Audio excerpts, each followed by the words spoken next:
High in the majestic Andes, where the Urubamba River winds around sheer cliffs, the Inca people believed that Inti, the sun god, had illuminated a sacred mountain. Emperor Pachacuti, the most powerful ruler of the Inca Empire, saw this place in a dream. A city will rise among the clouds, where earth and sky meet, and where human souls commune with the divine. From that vision, a decree was issued from Cusco, the heart of the Inca Empire. Build Machu Picchu, the city of the sun, so that future generations will know the might of our people and the eternity of the gods. The emperor's first groups of workers were sent through dense jungles and across the Urubamba Valley, searching for a place high enough to touch the clouds, flat enough to build, and close enough to the river to sustain life. After weeks of travel, they discovered the peak of Machu Picchu, rising over 2,400 meters above sea level. Here, the terrain was harsh and rocky, surrounded by deep gorges and towering mountains, shrouded in clouds year-round, with only a few flat clearings amid the forest. But it was precisely this ruggedness that convinced the Inca priests that the site was blessed by the gods.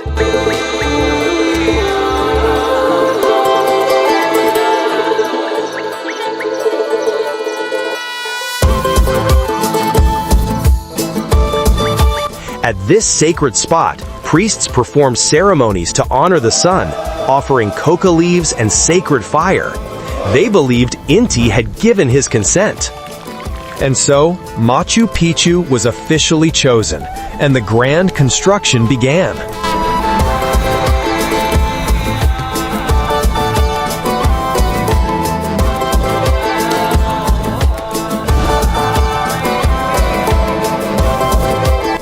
The primary material was granite quarried from nearby mountains. Massive stones, weighing tons, were meticulously carved to fit together so tightly that no mortar was needed. Workers used copper hammers and chisels along with sheer manpower to cut, polish, and test each stone.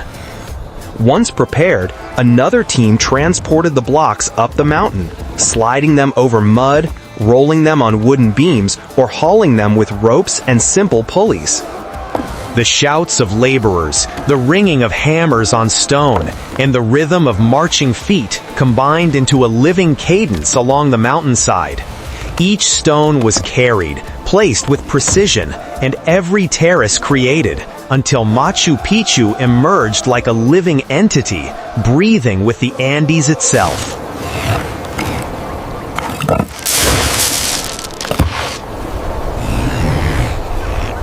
Construction began with the foundations. Agricultural terraces were built first, both to stabilize the slopes and to provide land for crops. Each terrace was reinforced with stone, soil, and gravel, forming a solid base for the structures above. Water systems were carefully designed. Stone channels and small reservoirs guided rainwater and mountain streams across terraces, preventing erosion and supplying crops. Workers simultaneously built terraces, checked for level surfaces, and adjusted the water flow.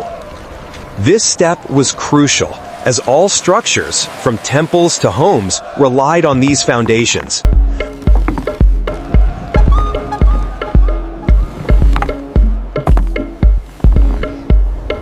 Once the foundations were secure, stonemasons began erecting the main architectural structures.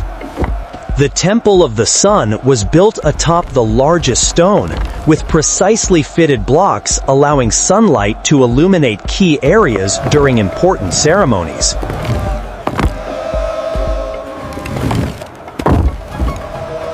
The Temple of the Three Windows was completed with 3 rectangular openings, where priests conducted essential rituals. Residences for the royal family and common citizens were constructed side by side, with temporary thatched roofs, slightly inclined but sturdy walls. The central plaza was paved with flat stones, hosting rituals, gatherings, and daily life.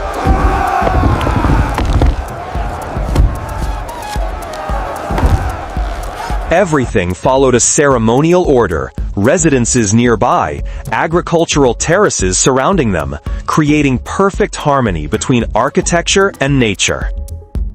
The lowest level of Machu Picchu was dedicated to agriculture, stretching along the mountainside with dozens of stone terraces. Here, corn, potatoes, quinoa, and ceremonial plants were cultivated.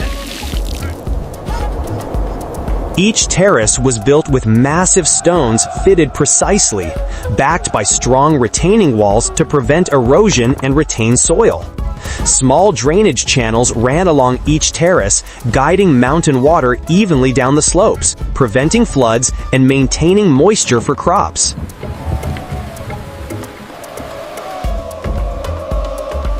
On these terraces, Inca workers labored from dawn to dusk, sowing seeds, fertilizing, watering, and tending each plant individually under the harsh sunlight or thick highland mist.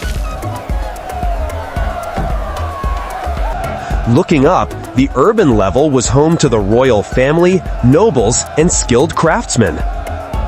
Houses were built from carefully fitted stone, with walls slightly inclined inward for stability and temporary thatched roofs.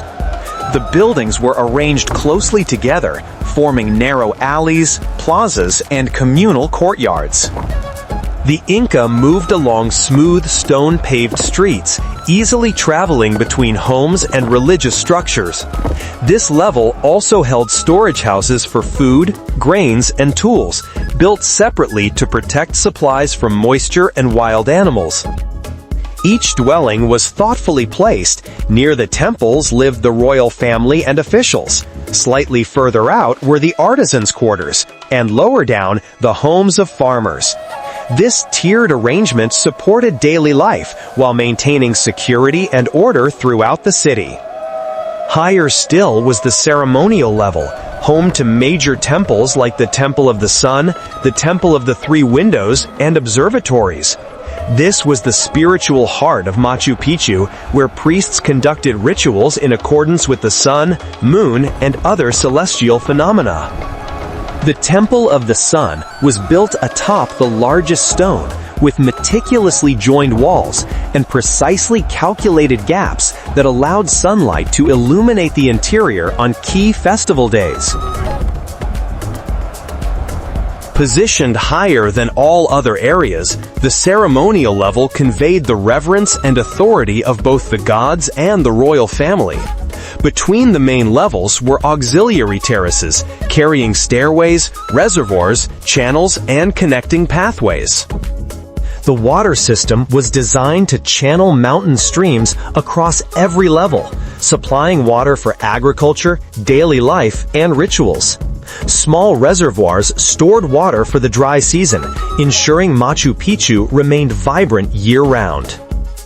Daily laborers inspected the channels, repaired cracks, and cleared debris to keep the water flowing clear and evenly throughout the city.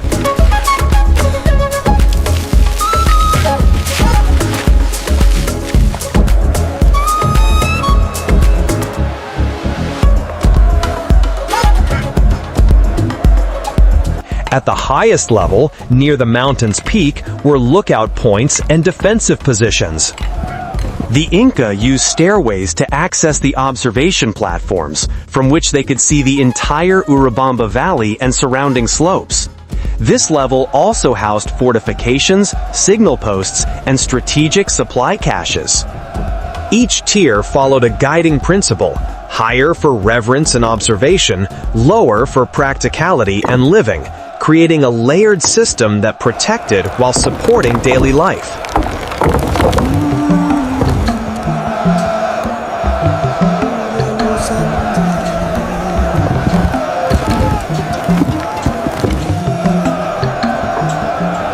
A day in the life of a stonemason began at dawn. They chanted in rhythm as stones were hauled, placing each block precisely, smoothing surfaces, and fitting them perfectly together. While one group dragged stones, another prepared foundations, checked terraces, and directed water. The sounds of hammers, shouted commands, and trickling streams echoed across the mountains, forming a lively yet orderly rhythm.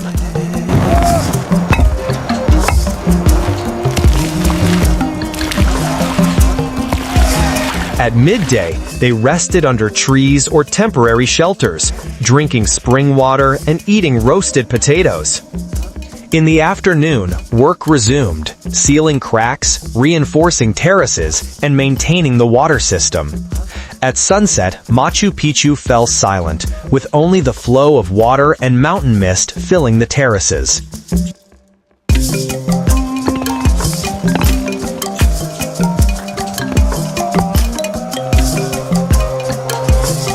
After decades of relentless labor, Machu Picchu was finally complete.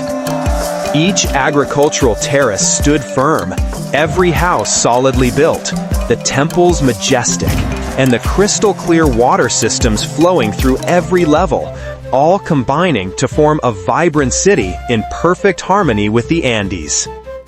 By day, sunlight streamed through the Temple of the Sun's carefully positioned gaps, casting magical rays across the plaza. Inca life bustled. Children played on the terraces, women wove textiles, stonemasons made minor repairs, and priests prepared for rituals.